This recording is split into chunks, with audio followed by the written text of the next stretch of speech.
Holla back. In honor of big/regular size Romeo. Oh man, here I am. That was me years ago. Bounce with me, left to the right, right to the left. Man, you remember that episode of The Proud Family? Where like that was a Halloween episode. He like just randomly came to the school and performed. And he started flying. He was like, "Dang, girl, you can fly." I gotta Oh my god. I feel like, didn't they just redo the Proud Family, or Yeah, they continued it or something like that? So there's Louder and Prouder, which is mainly like the main cast, excluding Sticky, because Orlando Brown was doing his stuff at the time, and you think he was in rehab and stuff like that. Yep. So it's not as like, it doesn't feel as complete as how it used to feel. Yeah. Like it used to feel like you're always looking for Sticky to be the smart guy and do some technological stuff, and DJ would come on, ooh, Sticky. You know what I'm saying? Like, just harassing that poor little boy. He'd be like, DJ, if you don't get your hands off me. I love the uncle. The one he was like, Feliz Navidad. Feliz Navidad. Bobby. Uncle Bobby. That was Cedric the Entertainer. The whole time. The whole time. Oh, really? Yep. Yeah, it was Cedric the Entertainer. Huh. Yes. You remember that episode where they kidnapped the duck and they was gonna take it to Canada and he was singing "Oh Canada"? Yeah. Oh Canada, child.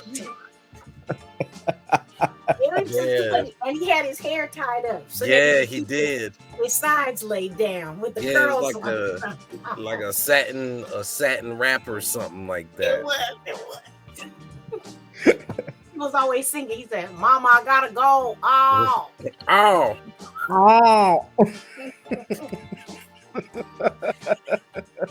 Now you have 10% processing fee.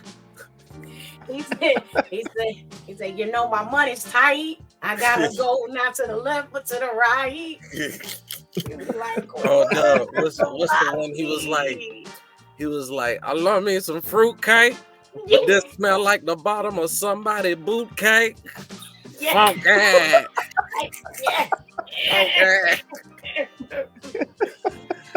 Oh my god! Oh god! All right. So, welcome to Black in Sumo. This project is all about trying to speak to Black people. Doesn't necessarily have to be African American, right? We can speak to anyone with African descent, anybody that has that Black soul in them, or if they just got some stories about Black people that we really want to hear, right? That's right. And we're going to highlight the exceptional. And one of the exceptional people that I've met in my recent run of the world tour of sumo is Mr. Romero. Oh, thank you. Oh, Romeo, excuse me. Little kid messed up my name. It's all right. It's all right. Go ahead and just spit a little bit. Okay, cool. What's going on, guys? My name is Romeo Garcia. Initially, I am from Greenville, North Carolina, and who is joining us currently? Oh shit! Oh, hey, hello. It's you, Justin. Yo, we got you, Justin. We got you. Listen, I'm on my cell phone. I am not at home right now, so I'm joining in vocally. I don't, my screen's cracked, so you can't see me either way. Yeah, no. Also, Romeo, when he turns on the screen, it looks like somebody smeared shea butter. Oh, listen. See, you already know. Why you gotta clown me? Oh yeah, it's bad. It's bad. It's pretty bad. It makes him look real real greasy. It's a glow. It's a vibe. It's a sheen. It's a sheen. It's like you punch the camera and your fist roll off. Oh Lord. What's good, Romeo? Oh, what's going on? You caught me right as I was doing my introductions and stuff like that.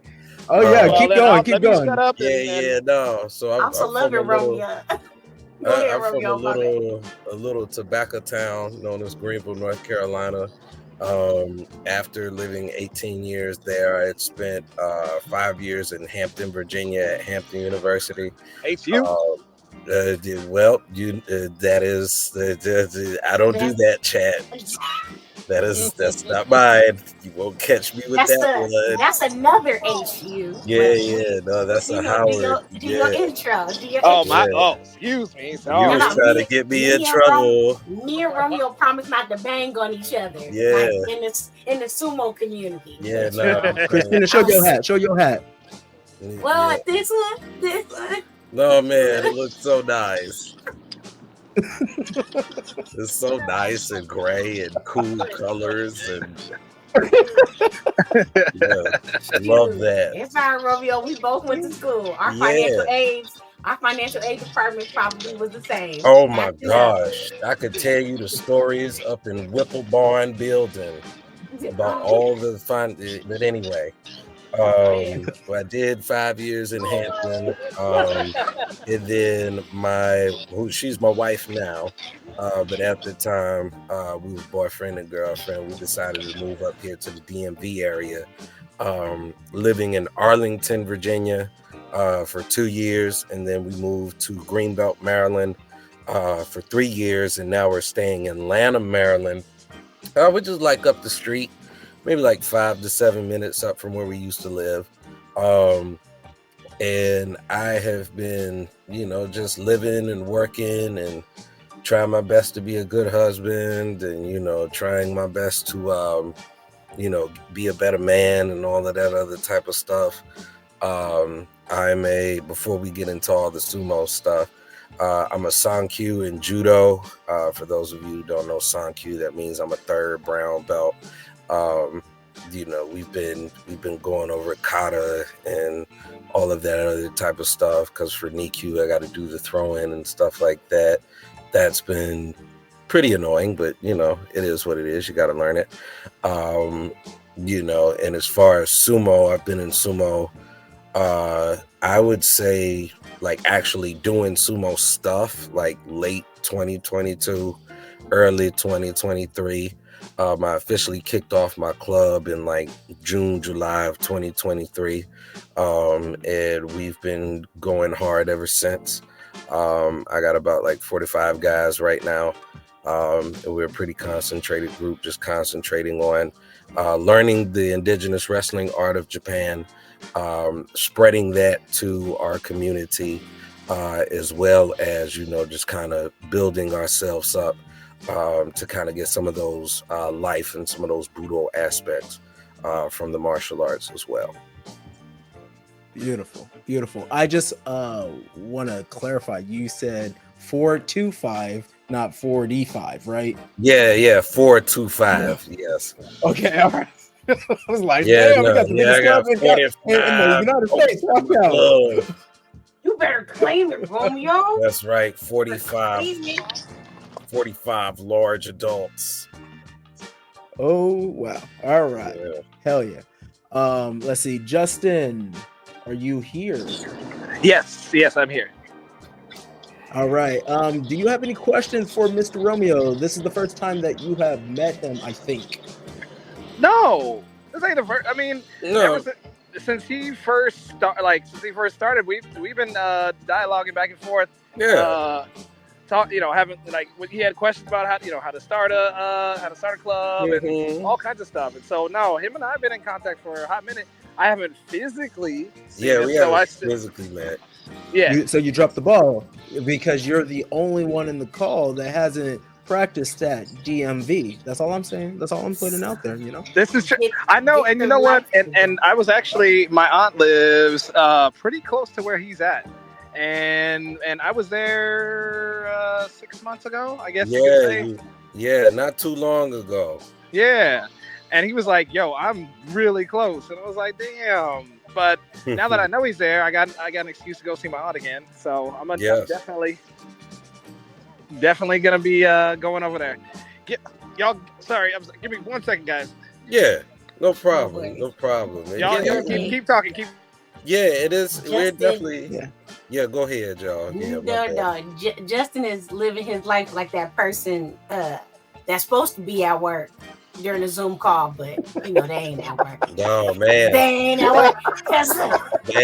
Look, early COVID, early 2000s, a player tried to take I was trying to take a shower at the same time as I was supposed to be on a call, because it didn't click to me like you can have on pajamas and be there for the call. You don't have to do your whole day ritual. So I'm trying to get ready. I'm trying to tap in. You can hear the shower in the background. It's just a bad situation. So Justin's giving me a little PTSD from the bad practices of Zoom.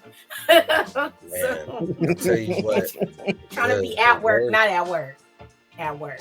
I think the worst is like when you're on a meeting and like you got to take a number 2, and then like you go and suddenly they're like, "Yeah, do you have anything to say, Romeo? Or Romeo, can you make sure yada da da da?" And it's like, I don't want you hearing what's going on, right now.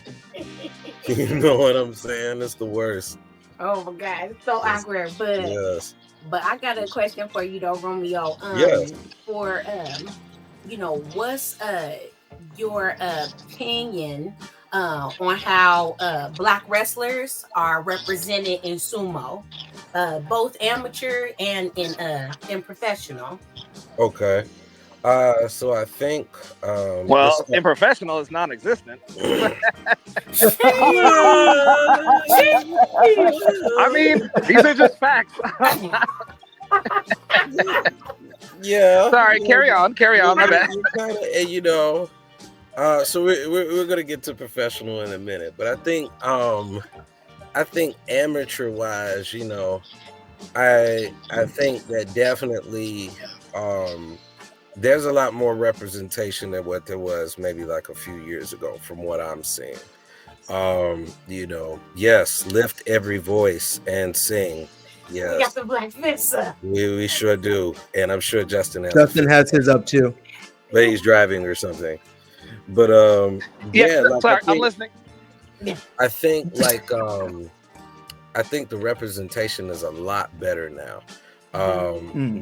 I see more and more, Black people interested in sumo, and if not interested, then like asking questions, and being genuinely curious about it, and I think part of that has to do with just like all of the things that Christina and Kellyanne and JJ and all of these other people have done on the grand stage, to bring like such success to our individual countries or whatever.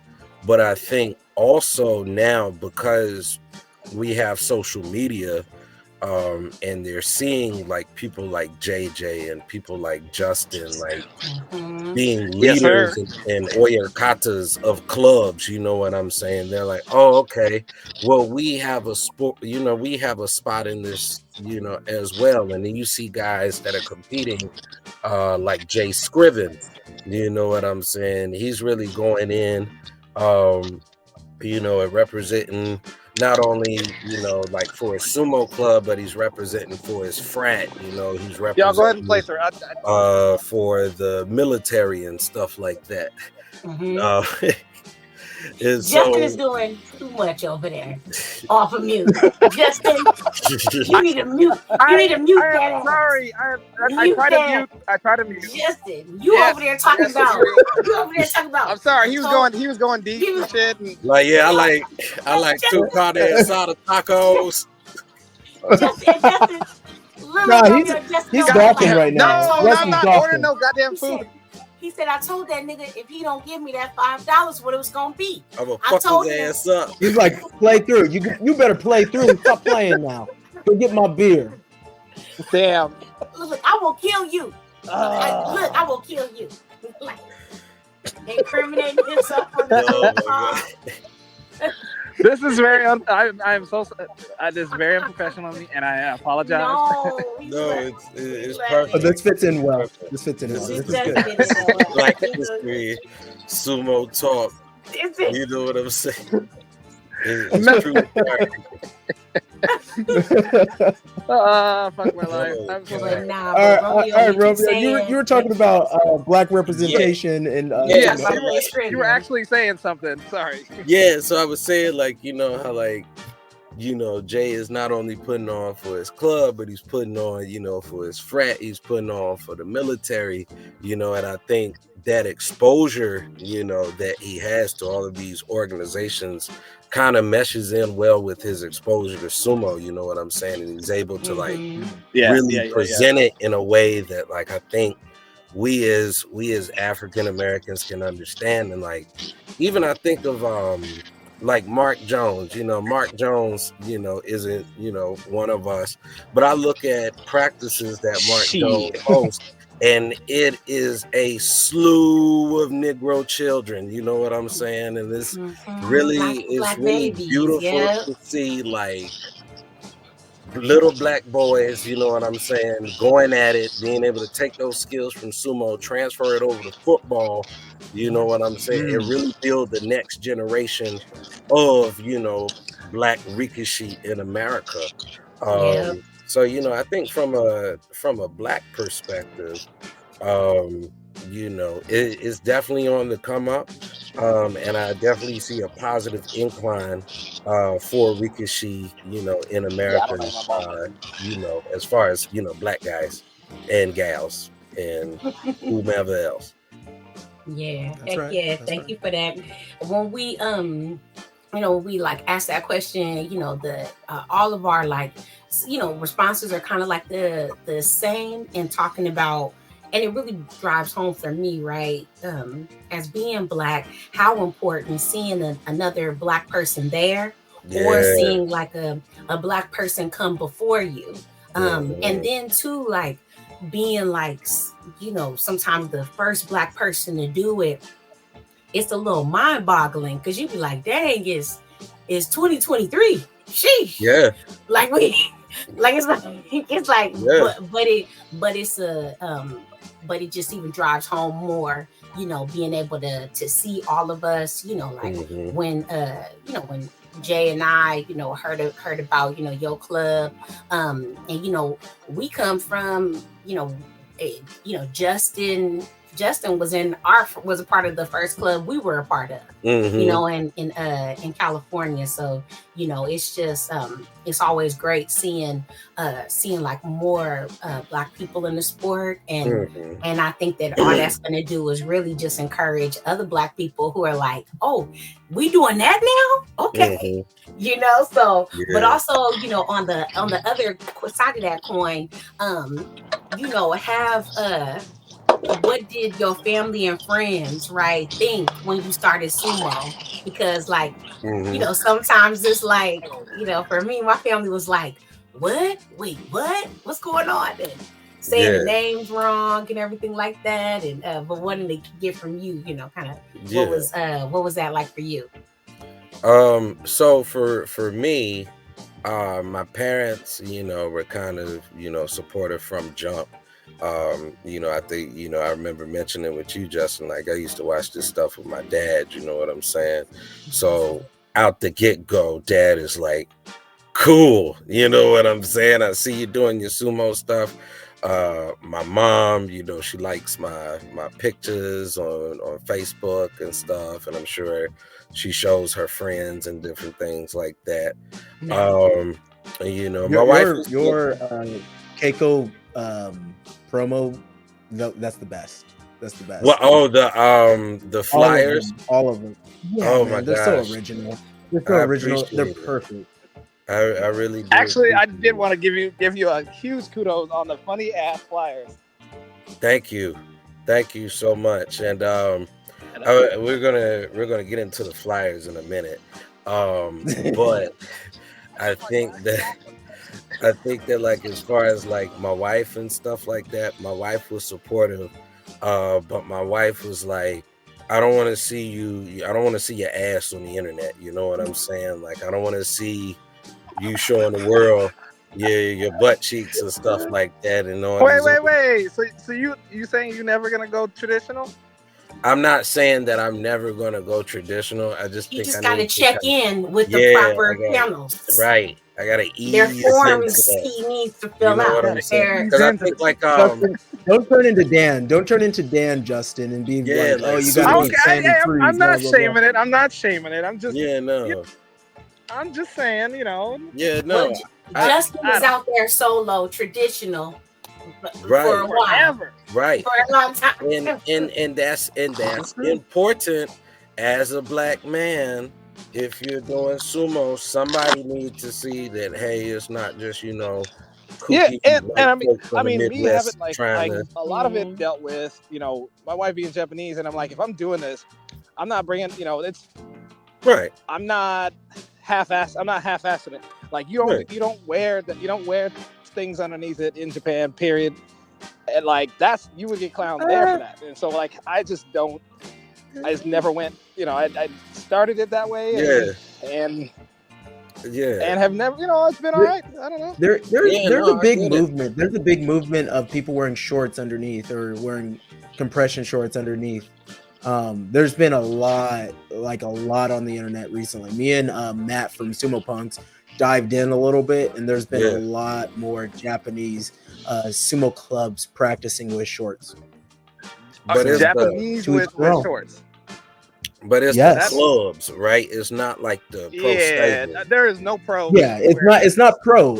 But it's within the same level of amateur, indoor, elementary, or college, which is closer to amateur. Okay. Really? Damn. I can't, you know, because I can't speak because like women, we don't go traditional. Also, I'm living for all the side conversations that Justin is having.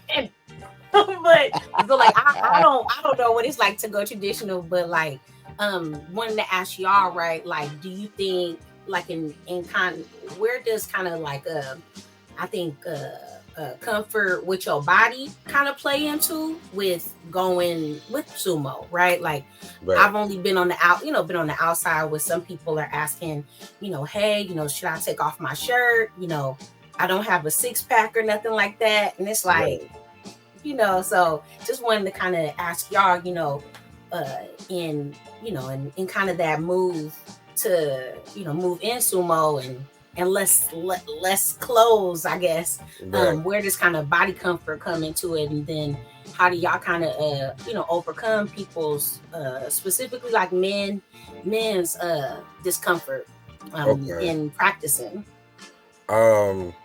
So I guess for my club, for example, my club, I always tell the new guys, I'm like, you know, if you want to leave your shirt on, you can. But I always follow up with traditionally it's shirts off though. And I think by saying traditionally it's shirts off, those guys kind of get more comfortable with the idea of, okay, it's okay for me to take my shirt off here. You know what I'm saying? Nobody's going to judge me because everybody's doing the same thing. Now, in my club, nobody does traditional, like nobody. I think because like the space we're in, this is like martial arts, you know, gym or whatever. While we're practicing sumo, excuse me, they got a kids Muay Thai class going on, you know what I'm saying? And the last thing parents want to see is a bunch of grown men taking off their pants, ass out, you know what I'm saying? Probably whatever, you know, wild creature swinging in the wind, you know, trying to tie a mawashi. You know what I'm saying? Not the wild creature. I have never heard it been described that way. But me neither. Wild creatures swinging in the wind. That's right. Where the wild things are. Where the wild things are. That's right. Sometimes it's a jungle, sometimes a desert, but you know. Make you wonder what's going on there. That's right. But yeah, this is really hurting my case for traditionalists. Well, no, it's not. But I think for you, Justin, like I think you guys work with like a traditional like Japanese archery dojo. I think culturally, it's a full Budokan. There's karate. There's Okinawan karate. There's Aikido, and Kyudo. And us.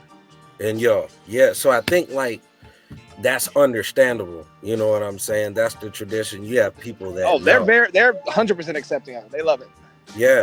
In beach Muay Thai gym kind of situation, they're kind of looking at us like, why are you making that much noise?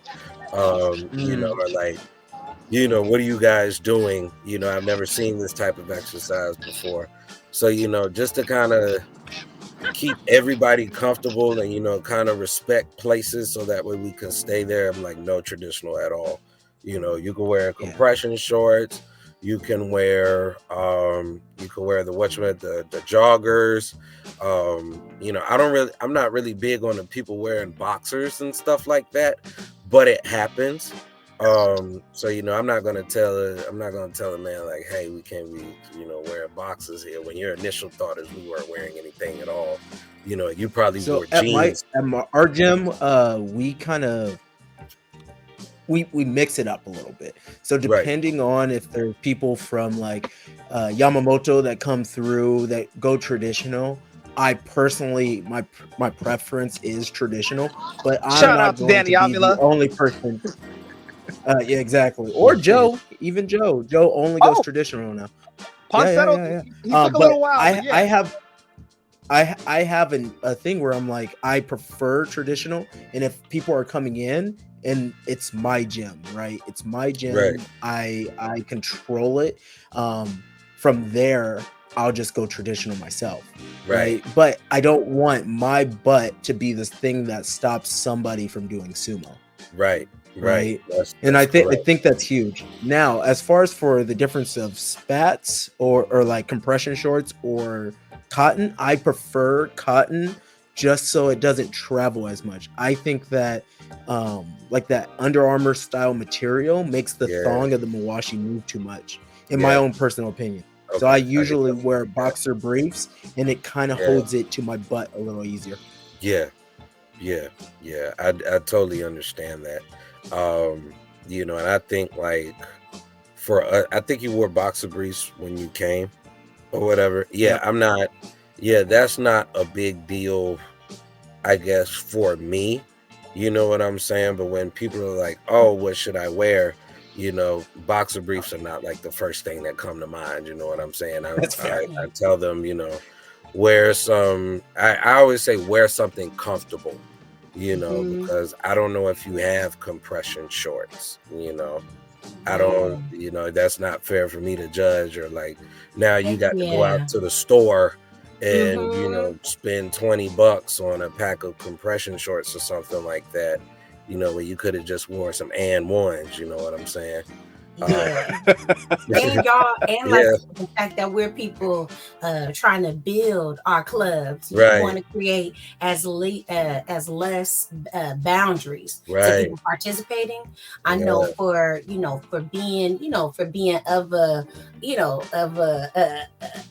identity, a community that doesn't go traditional. I always feel like it's my duty to like really challenge people, because people joke about traditional either because of they're nervous, or because they're used to being a creepy person that nobody ever like checks. Like I'm like, okay, but like when we're here, like those ass cheeks don't mean the same thing as like somewhere else. Like you need to, and then like, because I'll jam somebody up. I'll be like, so you as a woman, do you enjoy being hypersexualized?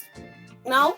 okay, well then we don't do that to our teammates in the space. Yeah, that's and right. And you know, and for men too, who like, be like, oh man, you know, cheeks out stuff. It's just like, it also speaks to like the way you know, our communities, well, the way they in the United States, nakedness is like really hypersexualized. Like I was really I'll tell you hit a really key point about because East versus West, thinking of you know, that kind of topic. Yeah. Because when I told my family that I went to a Korean day spa, right, where you go in that space and you don't have clothes on, and it's like little kids there with their family, and they don't have clothes on too. In that space, it's not like, you know, hidden, you know, like you know, like our bodies are you know, are on display. It's just like, it's like being somewhere with other people. It's a community thing. It's not sexual, and it really makes me sad, you know, that like, dang, like I spent, you know, I live in a country where like no matter how old you get, you know, you have to like warn somebody or inoculate somebody to get their mind like out of the gutter, and they don't even have the language to say, yo, like I'm just uncomfortable. Right. That's why I'm making fun of this. Right. Instead of like, you know, I want to get to a place where I am comfortable, you know, being here and participating like this. Right. But just like, yeah, with me, it's just I'll be like, dang, y'all, we gotta do better. Yeah. Because it becomes about the cheeks, and then it becomes about how much weight, you know, because then you know, it becomes about like, oh, you know, I'm too fat to take off my shirt, or I'm too fat to do this, and it's just like, for an adult that never is able to talk about this type of stuff, whatever, right? It's like, you know, they coming into practice, and it's just like, Ooh, yeah. You know, it's like, so my bad for going on, but it's just so interesting. It's just so interesting and important for me, you know. Yeah, and I honestly think like the way to combat that is to explain why we only have a mawashi on. You know what I'm saying? I don't come into a match with a shirt on or anything like that, because I might have a knife up my shirt. You know what I'm saying? And that was the whole thing. Like, they came with nothing because they were a sword wielding people back in the day. You know what I'm saying? I don't have my swords. I don't got no magic potions. I don't have any little, you know, pocket sand, you know what I'm saying, to throw into your eye. Like, I have nothing. So when is it really that different than like Roman wrestling, if you really think about it? Yeah, like pancration. Right? Like, but I think that they've adapted to a singlet, right? But a singlet, you're basically butthole naked. Exactly. And the singlet is just to hold the cup. You know what I'm saying? Like, it's just there to keep yourself, you know, unexposed and stuff like that.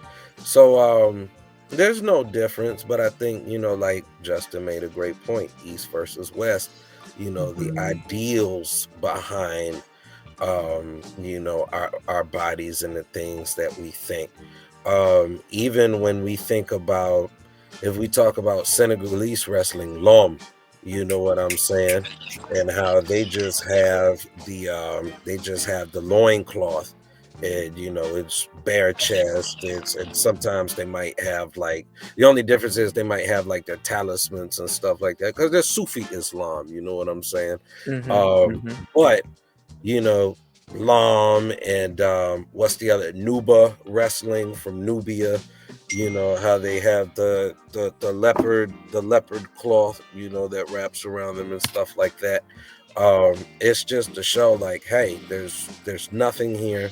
I'm coming at you man to man, or I'm coming at you woman to woman, and we're gonna duke it out and see whose skill is the best.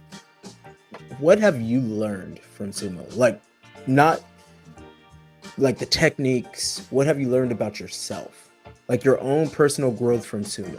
Like me in particular, we both come from judo, right? So we've done a lot, we've competed a lot, we've done a lot, we've challenged ourselves. But there's other aspects that sumo will teach you, right? Sumo will give you as much as you give to sumo, right? And what kind of gifts have you received?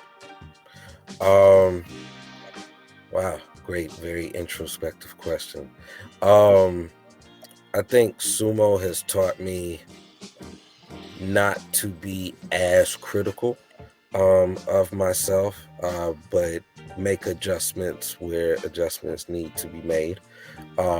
You know, sumo is very win-lose. You know what I'm saying? It's you either got pushed out or you didn't.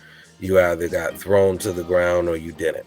You know what I'm saying? You either inadvertently collapsed on your own and it wasn't the other guy's fault, it was your fault, or you didn't. You know what I'm saying? Like that type of harsh reality of, you know, things happen, you know, and you have to literally get up and brush the clay off or brush the dirt off and, you know, go in and fight another live round. You know what I'm saying? I think, you know, there's a huge lesson in reframing.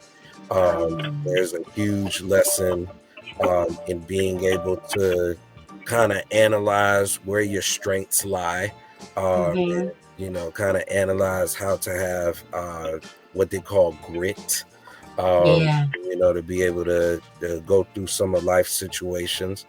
Sumo has taught me patience as far as like the recruiting side of things. I was talking to the punks last night, and, you know, I was telling them that beforehand, you know, I was really like intent on making sumo like seem cool enough to have like a bunch of people want to come out and try it. But I think my approach now is, if they come, they come. If they don't, they don't. You know what I'm saying? But I have to have the patience to be able to sit there and let the club build, and, you know, have the patience for my skills to build, you know, so I could become a better teacher. So that way, when it's time to do demonstrations or when it's time to go to tournaments, you know, I'm able to execute. And because I'm executing, I'm able to either, you know, give a flawless presentation, or I'm able to win, and I can have some credibility, and the credibility is what will get, you know, the people to come out and want to explore sumo. So I definitely think it's taught me a lot of intrinsic things. Externally, it's taught me that I gotta take care of my body, you know, and I have to really, you know, put my mind to, you know, overcoming some of those tougher physical things. You know, and really it gets worse over time, brother. Trust me. Oh yeah. Yeah, they always, what do they, your oh gosh, your best performance, you're only as good as your best recovery. I think that's the word for it. Like, you get like you can perform at your peak if you actually put the same amount of focus on the recovery as you do on the training itself. Right. Something like there's some saying about that, but yeah, recovery is super serious. Some people try to go hard, you know, 100% all the time, and not really respecting their body, and then they're injured all the time. Right. Right. That's true, because you think of and it's funny you said that, because when you said that, I think about Kirishima, right? When they were doing the training camps and stuff like that. I know you don't like Kirishima. No, I like Kirishima. What are you talking not about? you. No, I hate him. I hate his stupid face. I think he looks like a little idiot. But see, I don't like the way his sumo. I don't like anything. I'm just a sourpuss about it. But see, Takeyasu, like the number one reason JJ doesn't like Kirishima is his face, right? His face looks like Eric. So what do you say? You don't like Eric? Oh no, Eric's awesome. Eric's fun. Kirishima, also two different styles of sumo. two different styles, Kirishima, right? You know what Pusher, Kirishima thruster, reminds let's me get of? after it, and Kirishima just enough to win. Y'all let Romeo finish. Romeo, what does he remind you of? So sorry, now we talking pro sumo shit. Like, wait, stop it! Y'all won't let Romeo. Y'all won't let my cousin Romeo finish. Oh man, Romeo, go for it. But yeah, like it's funny you said the thing, because even though JJ doesn't like Kirishima, and I was gonna say Kirishima reminds me of like the ferocious beast from like Maggie and the Ferocious Beast. Like, how he has like that smile, like that kind of straight smile. That's what I think of when I look at him. But when I see he's got a smirk. That smirk. But people were giving him flack because they said he wasn't going like as hard in training, as maybe some of the other Rikishi were. And to his point, he was like, I'm not trying to overdo it. I'm trying to stretch myself out and get good quality, like rounds in, so that way when it's time to perform, I'm able to have the endurance to continue through a 15-day basho. You know what I'm saying? And he made it through all 15 days. Totally unfortunate that he couldn't become Yokozuna. I know Justin had like 5 to 6 shots afterwards because he was so happy. But I just think like I think that recovery piece is definitely very important. And in the recovery, you do find the patience. There have been some times where there was one time I had to cancel sumo because I think like I fucked up my foot or something like that. And I was pissed about it too. I'm like, daggone, like Teruno Fuji's knees are bad and he's going out there all double wrapped up and ready to kill these. But I'm like, you're not Teruno Fuji. You're not spending 6 to 7 days every day going to training, leaving training, eating 10,000 calories of chanko, taking a nap, waking up, going to the gym, squatting 645. Coming back, getting an early sleep. I do think on our levels, a lot of times that I'll be like a little injured, right? And in my heart, I'm like, oh man, I should cancel. And the only reason I don't cancel is I have enough students where I don't necessarily have to be out there, right? If it was just me and like 2 other people, then it's like I kind of got to be out there. But like we did a seminar at an MMA spot, and like I was having just a bad like knee injury issue, and I was like, man, this is going to suck. But I had my crew. It was about 5 different people, so I had plenty of representation of the club to show sumo.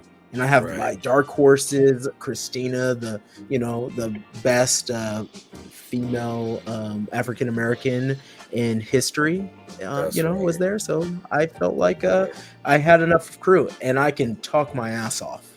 And it was towards judokas. So from there, it's like, what's your Takai Waza? Right? Yes. What's your favorite technique? And someone's like, I like Osotogari, I like Ippon Seonage, and then you just give them the Kinarte for that, and they're like, oh my god, I could do this. And then we had a Muay Thai guy there, and he's like, I just want to start throwing punches, right? And I'm like, hey man, we got you. There's every martial art from Japan started from sumo, and just being able to have the education to pull onto to really spread the knowledge really does help. That's right. And is really appreciating what what you're saying about making sure you're spending that same time in as much time in recovery as you do doing it, because your the folks in your club, they're watching you and taking a page out of your book, and with just with the type of I was letting JJ know when we came to to your class and when we came to your club's practice and watching the way that you were teaching and opening yourself up for learning too. It just was amazing. Because it was like you were, really committed to making sure that folks in the club, know and honor where this practice comes from, and that whatever tools they have from other martial arts or martial arts that they wanted to get into, they can apply it to this. So definitely so much kudos on you. Thank you so much. And that really when you get your showdown, when you're up for your showdown, let me know. I might fly out there to at least be on the map for that. That'd be wonderful. Dope. Same. Wonderful. I definitely would appreciate that. That'll be great. That'd be absolutely great. Yeah, we could definitely. JJ, if you go, I don't want to miss a second time around that you hit the DMV area. Oh, we're gonna get an Airbnb. Yeah, no, we got a while. Let's make it a thing. Yeah, no, we got a while before we get the showdown. I gotta do my my time and grade. You know what I'm saying? I gotta do a few. It's gonna be a while before my bank account lets me go to the DMV area, so that's perfect. Good. We just created a Romeo. The way my bank account works, I gotta move from the savings to the checking. To the check-in.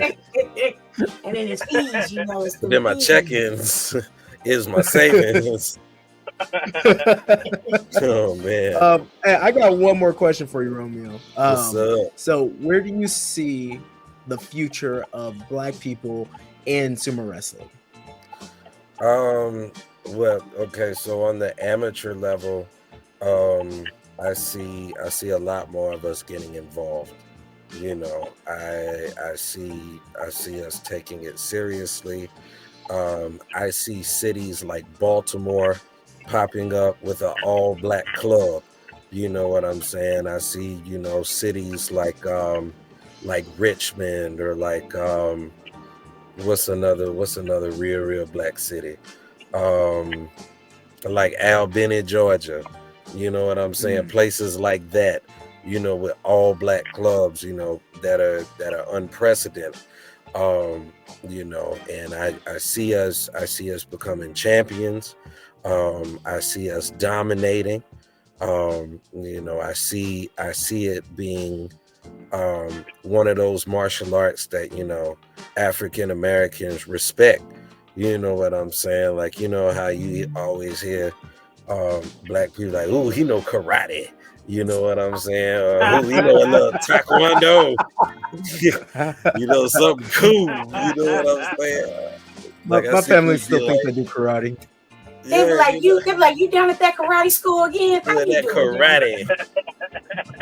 But I hear there was a time in the 70s where Black people were doing a lot of like kung fu and stuff like that. Oh, there was a time that got hugely popular in the African American community, and then it just kind of fizzled out as it went into the 80s. A lot of that, and I would love to see some kind of insurgence of that to where it's cool to do that shit, and like like how kung fu was with the 70s. Right, and like. I think of like, now that you mentioned that era, I think of like 70s martial artists. You got Dr. Moses Powell, you got Soke Hassan Khalik, Soke Little John Davis, Nathaniel Ingram, you have Carl Albright, like all of these brothers and sisters that have, contributed greatly to the martial arts and have created their own arts. But I've other than, God rest his soul, Emmanuel Yarborough, what I'm saying? Yeah. Like, I've never seen like a sumo equivalent of, a Dr. Moses Powell.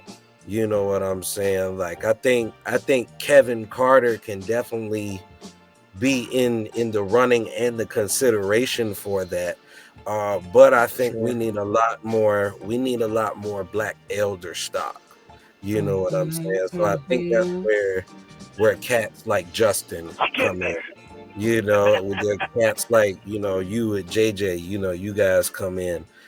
Some of the earlier Black sumo, are amateur sumo pioneers in America. I think, when you guys like establish yourselves fully as like elder stock, then we can start to have more conversations about like the who's who in martial arts, and we can go to like the Sanukas Rue seminar with Grandmaster Anthony Muhammad and listen to an hour speech by Louis Farrakhan, and he talk about I never knew what sumo was before, but I'm so excited, and give us that, and give us that, you know what I'm saying? Because I see some of those videos and I'm like, damn, like, how great would it be, for a sumo representative to be in that, you know what I'm saying, where all the other arts are represented and can give a demonstration, you know what I'm saying? So that's why I see for amateur sumo. For professional sumo, I see my man Ikazuchi though gaining some weight and making his way up through the ranks and busting through them. He's trying, but I was telling the punks last night, I was like, yo, I think his issue is really like the weight. He's going up against, guys that have been husky forever. It's not just his weight. It's also his dogmatic approach to doing judo in the dojo. Yeah. It's a little bit of two. He needs to work more Yodokiri, a little bit more Oshidashi, and just start throwing hands. Right? Yeah. Right now he's too much of a grappler, and he needs to work on the other fundamentals. Cause he has it. He has the body for it. I look at his hands and feet, you know what I'm saying? He's able to slap the shit out of somebody. You know what I'm saying? But I don't think that's ever been like a discussion with him. And I think like the unfortunate thing with like stables, they have their favorite. You know what I'm saying? Like obviously for like Miyagi no Hakuoho is like the golden child. I think for Ikazuchi though, in his stable, the Ikazuchi Beya, I think Shishi's the golden child right now, because they see a lot of promise in Shishi, in Jurio, so they're really giving him the big push, which I don't think it's a race thing versus more so of like a style. It's a style thing, and it's like a. And I think a lot of that style has to do with what ends up being the best winning, right? Like if you look at the winning Kimates, right, you look at all of them, it's going to be more pushing, thrusting. It's always going to be Oshidashi, Yodokiri, and then from there, all the other stuff. That's right. So I and then you got randoms like Uda and shit doing Uda's doing the whole Kimari. He just does magic. The whole Kimari tag. In the back of the book to find his techniques. That's right. He got Tom Zabel's book. You just read it. Yeah, I see Ura like looking at the Kimari tag, and he's like, yeah, I'm gonna just pick this one and I'm gonna pull it off. And like, I looked at him, I'm gonna just throw this nigga with my neck. I'm just gonna do that. Yeah. You nigga. But I really see Ikazuchi though like getting it, and I think once Ikazuchi though gets it, I think them Nigerians and the Senegalese and all of them the Cameroonians, all of them African grapplers, they're gonna see what's going on in Japan, and they're gonna be like, yep, I got free food, I got a place to train, you know what I'm saying? Like I can go out, I can really focus on something. This is the new wave of, how I can attain success. And you're gonna see like the next wave of like Mongolians or the next wave of Hawaiians and Samoans, coming through. I think Africans are going to be. I feel like there has to be more half Nigerian, half like, because the big issue there is you can only have one foreigner per stable, right? That's kind of like the big hiccup. But he falls outside of that line because he is a Japanese nationalist. Yeah.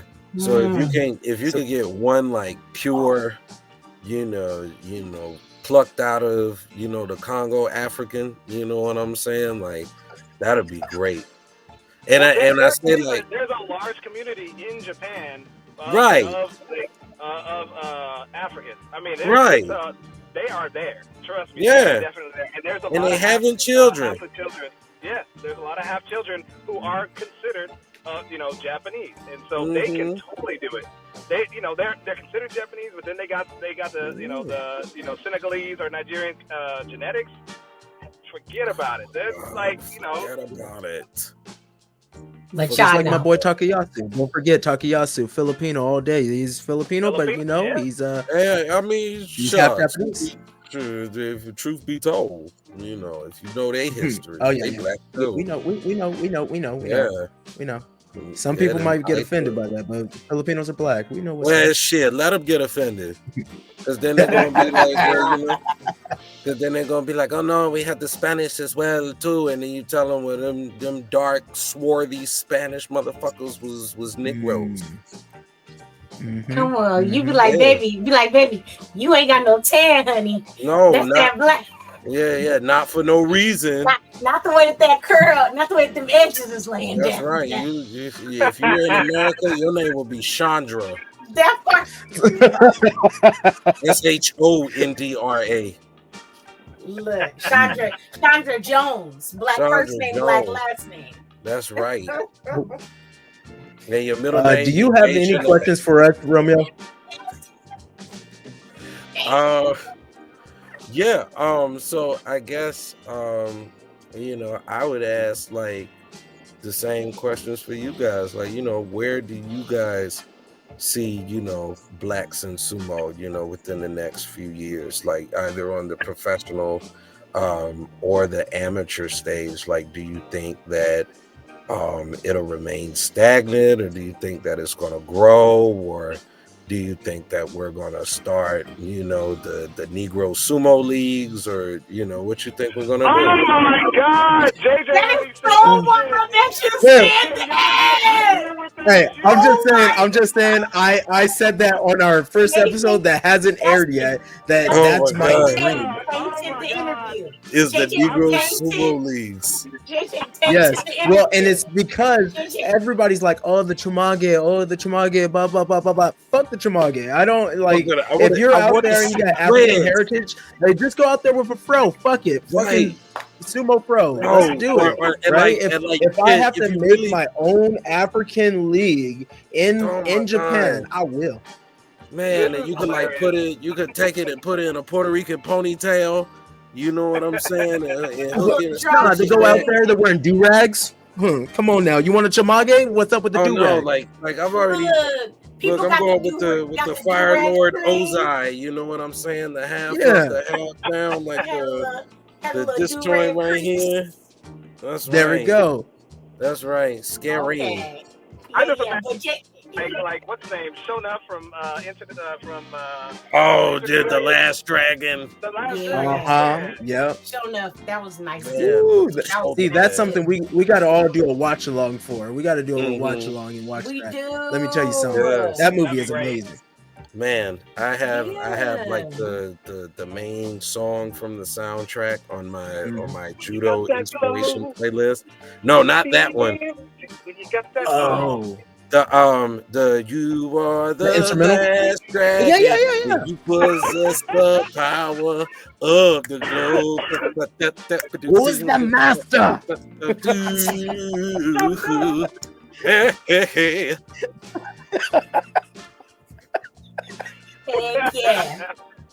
All right. I don't see it stagnate for amateurs. Okay. I don't see it stagnating at all. I feel like the amount of like, oh my God, and it's just gonna keep going, and I think growing even more. And I think too with the amount of social media and what we're doing with projects like these, like we we are connected. We are truly doing some Sankofa shit. Yeah. We are pulling. Yeah. We are reaching to the back to bring forward. And I think there's so, because with when me and Jay did our sumo tournament here in San Diego, we were like, yeah, we're the first Black people to organize a sumo tournament in California. Mm-hmm. And one of our friends were like, no, one of our folks was like, no, you're not. There was this other cat. He was Black, and then like going down that rabbit hole. I think for pro sumo, because also as being like a Black woman and being a woman in sumo, and there's like no possibility that any woman would ever be able to do sumo on the world stage. Right. Like I feel like the people are rising. People are rising, and also all the amazing Japanese women in Japan that ain't having it. They like, look, we out here. Yeah. Like what's up? Pay us. Yeah. I think that it's gonna take though, like all of us banding together to make like to grow and increase Black people in professional sumo. And and you know what, I feel like one of the folks is gonna come from from the United States. They're gonna come through because of all of our support. Making sure that this person is training everywhere, making sure that this person knows Japanese, and making sure this person knows, like, and you know how we get down. We'll all just move to Japan for a little bit. That's right. And why that Black person is in the stable. Right. And after they let one of us in, it's right. Like, and I'll say this, and I don't say this because I'm bullshitting or whatever, but I think Edibo can do it. Like I've seen him working, pushing that car, doing big Sakati. He's got the work ethic. Yeah. He's got the build. I just think, he's damn near beat everybody here. You know what I'm saying? We all remember the tournament where he swept every category, from lightweight to open. And Justin, were you at that one? No. Yeah. Damn, you got your ass beat. Oh, keep going, Romeo.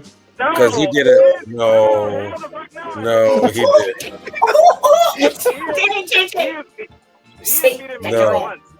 Once in recorded history.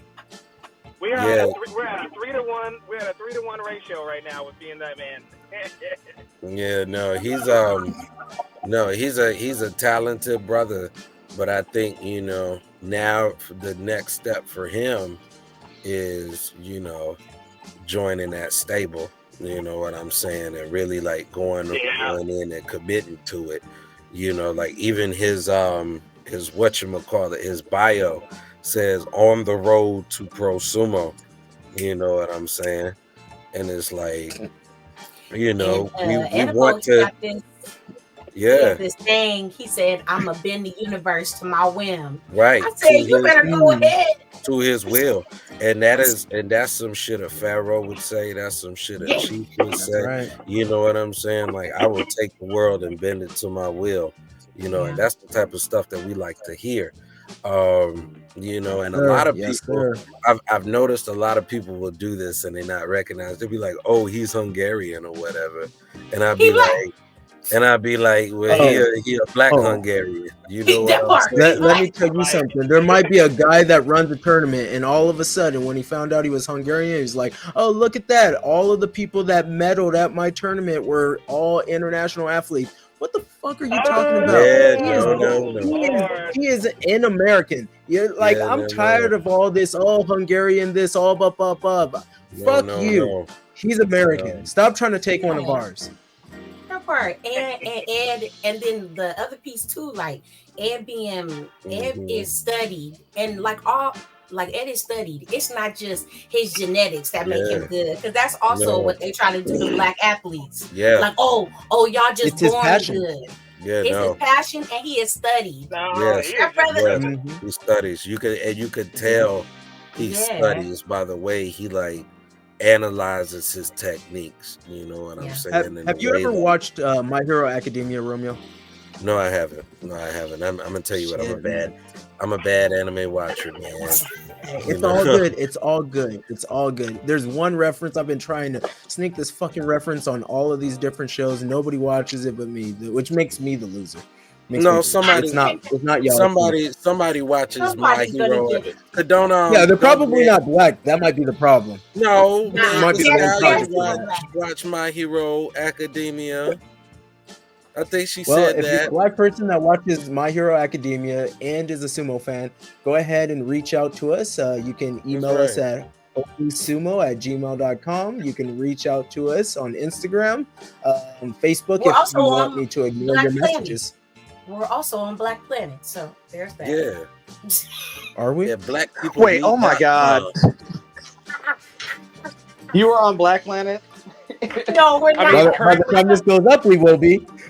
Yes. You can find us at DMV Sumo on blackpeoplemeet.com. Yes, Black People Meet. That's right. If you search enough through Plenty of Fish, you'll find us. Yeah, you'll find us out there. JJ, I find out you on Plenty of Fish or Black People Meet. It's gonna be oh man. Oopsie. That's right. Oops. That's right. I even got to add on. All right, I think that's a good spot to stop. This was an honor. It's always fun, man. You're awesome. Yeah, I once again love everything that you're doing. That's why we literally flew across the country to go hang out with you. Yeah, right? That really. It was raining. We ate Korean barbecue. We had a blast. We appreciate you, and we look forward to you fleshing out your team and just getting your guys ready to go. And I'm sure I'm going to see at least one or two of you guys at Nationals coming up soon. Yes, please. Yeah, definitely. We Romeo, you looking at you coming? Well, look, Nationals. I got to see. I'm trying to go to Nashville in April. That's a tournament that some of my guys have expressed interest in. It's a little closer. Like you said, Justin, that finances portion, the women bank account. Understood. The one that counts, like it's you were talking about legitimacy and things like that, and basically, I mean, it kind of allows you to know where you're at in the nation. And and what you need to work on and stuff. So I would say the one that counts the most and that sets a benchmarker is Nationals. So just so you can understand the gravity of National. That's not it's not just that one for me year after year sets my bar where what I need to work on. Where you need to work on. Yeah, definitely. And I definitely want to try to make it out. I'm looking at I was looking at flights to San Diego to try to make it out to SoCal. Yikes on bikes. Yikes on bikes. But I definitely feel because you guys came out to me. You know what I'm saying? And, I understand the sacrifice that you guys made to do that. So I definitely want to be able to return the favor. And I want to get out to Texas. Last night, Matt Jim asked me, when you're coming to Texas, come to the Consulates Cup. We told me about the Consulates in September. Nice. Yeah, those are cute. Yeah, no, and the Consulates Cup looks mad cool. End of August. Yeah. August 31st this year. August 31st. Okay, I got to put that in my calendar. August 31st. And the organizer for that makes it really easy. He makes it always the last. What is it? Labor Day weekend. It's always Labor Day weekend. Thank always you, Labor Day weekend. Okay, cool. And really like come into one of these. Then you because you haven't been to a tournament yet, and it really. Of course, we fight hard and stuff like that, but the other side of the community is after the tournaments, always. Yeah, no, they tell me that the after parties are something serious. It's wild. It gets wild. Ain't no party like a sumo after party. Yeah, no. I'm not a huge like, because Matt was telling me they get like hammered and stuff like that. You know what I'm saying? I mean, I'm not a sober cat. You know what I'm saying? It's just like the whole hammered. The whole hammer thing is like, you know what I'm saying? But you know, if you got a little medicine there, you know. Hey, yeah. Just step it. Oh, somebody's got it. So promise you, somebody's got it. Yeah, I'm gonna have his shit. So what is here, Proud Family? Yeah. All right. If we don't stop this episode now, we'll go on for another 3.5 hours. Oh shoot! Yeah. All right, y'all. Justin, you want to close this out? You want to say something? I want to say, you know, that very proud of what you're doing, and I do apologize again for this you know, situation right now. I'm not on camera, but I do want to say that I see you, and that you know, and you and I, you know, we talk constantly, so that's good. And if you ever have, you know, you always know you can come to me if you have any questions and stuff, and I enjoy what you're doing, and I hope to be out there with JJ and Christina next time. Yes. So that's all I'll say. Thank you so much, and I look forward to see you guys. Bye. Yes.